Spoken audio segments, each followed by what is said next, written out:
tanong ni Paul kay JC, recommendation po ng mga fitted t-shirt. Gusto ko po kasi mag-invest sa properly fitted t-shirt. Thanks in advance. Actually bro, maganda yan kasi ang fitted t-shirt, magagamit mo kahit saan. And ako, ang marirecommend ko, ang ginagamit ko talaga palagi is from H&M. So meron ako ditong puti, which is yung, ito is Pima Cotton. Pero meron naman sila mga normal lang din, like this one.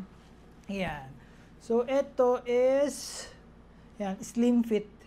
Yan. So, gusto ko tong fit na to. So, pakita ko sa'yo. Ito yung black t-shirt. Kung makikita mo, napakaganda ng bagsak niya. Sakto lang yung fit dito sa chest. Then, dito is hindi siya sobrang hug na hug. Then, sa braso, fitted na fitted. Kaya, favorite ko talaga to. Actually, dalawa ata yung ganito ko na black t-shirt from H&M.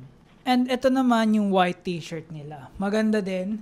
Medyo mas maikli lang feel ko yung sa braso nito. But perfect pa rin. Hindi siya super haba.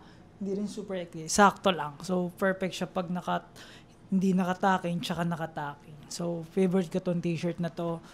Majority ng time, ito lagi yung ginagamit ko din. So, yun lang. Mag-invest ka sa magandang fitted t-shirt para magamit mo na mas patagal. Yun lang. Bye-bye.